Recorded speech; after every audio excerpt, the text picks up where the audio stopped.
Mbola voninahitra ho an'i Jesosy irery ihany ny joroako vavolombelona eto anatrehanareo ny amin'ny valim-bavaka izay nomen'Andriamanitra. Tamin'ny herintaona tao aorianan'ny fifadikana talohan'ny Pentekosta dia nanana etaetan'alina tato anaty ary izany etaeta izany tsy vao tamin'ny herintaona fa efa tena naharitra ny nangatahako azy tamin'i Jesosy. Mbola manaporofo izany fa mbola mamaly vavaka Andriamanitra na dia atao hoe heverin'ny olona mitaredretra azy izy dia tena tsapa fa mamaly vavaka Jesosy. Tao aorianan'ny fifadikana dia nisy frera teto ny vavolombelona hoe nangataka zanaka tamin'Andriamanitra izy dia nomen'Andriamanitra zazalahy izy rehefa nitomany tamin'ny finoana. Na eno an'izany teny izany dia tena natsiaro nalahelo tao tanatiko hoe Jesosy izaho mba maniry mba hanana an'izany atao hoe zanaka lahy izany nahoana raha nataonao tamin'ny hafa dia tsy ho azonao atao amiko ve? Nampahery ny mpanompon'Andriamanitra tamin'izay fotoana izay hoe nino izy ka nomen'Andriamanitra azy izay nangatahany.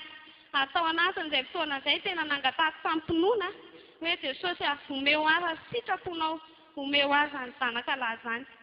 Tsy naposiposiko tao aorianan'izay anefa dia tapako fa nitoedraza ary tena nino hoe tena lany zanako.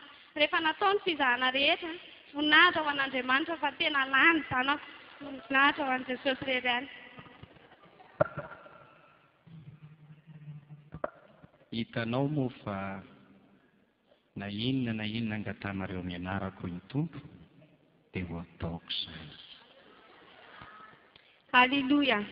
Mbola ho voninahitra Andriamanitra irery ihany zavana ny joroako vavolombelona eto Izaho izany nandeha bus 94 dia ho any Ankatso dia adiny tao anaty tomobila izany ny poketrako izay misy vola misimisy ihany. Efa niala tany amin'ny farana izany dia atsasakadiny taty aoriana izay vao tsaroako hoe tsy taty amiko intsony ilay poketrako satria mitondra zazakely koa moa izaho dia ohatran'ny variana be. Dia teo anatrehan'izany dia no nitsaroako izany hoe tsy taty amiko intsony ilay poketra dia lasa niazakazaka nakany amin'ny terminus dia mazava may fa lasa moa ilay bus. Teo anatrehan'izay dia naneno hoe Jesosy eo. Tena anehoany voninahitra ao izaho amin'ity andro anio ity. Zavatra nataoko voalohany indrindra dia sia moa tany amin'ny zanako fa mbola nisy azony natao fre ihany dia lasa nody ahako. Ny tao an-tsaiko dia hoe tsy misy zavatra mahagaga izay tsy hain'ny Tompo. Sady izay rahateo izy nefa niteny hoe avahako manompo ahy sy ny tsy manompo ahy. Dia tonga tany an-trano ahako dia tao moa vadiko dia hoe maloloha telefona misy ilay tao anatin'ilay poketra koa izany ny telefonako. Dia ny telefona ahako dia tsisy nandray mihitsy sonina ilay izy izany fa tsisy nandray mihitsy. Dia lasa nandeha mivavaka dia hoe Jesosy eo.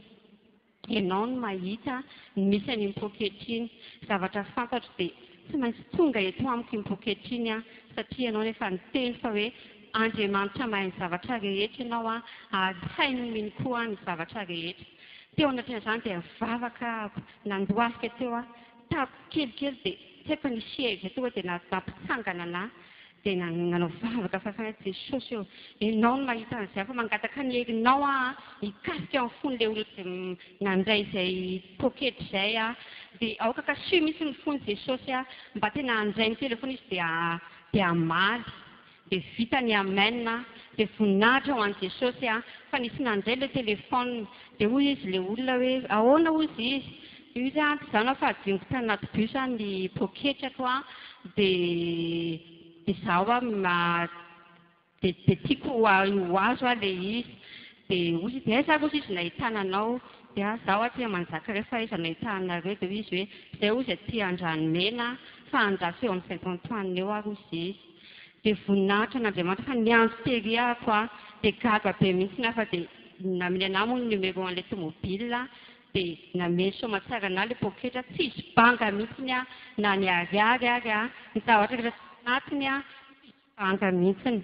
Na ny telefona moa dia hoe tiako hozy izy ny telefoninao. Izaho moa dia ho voninahitra Andriamanitra irery.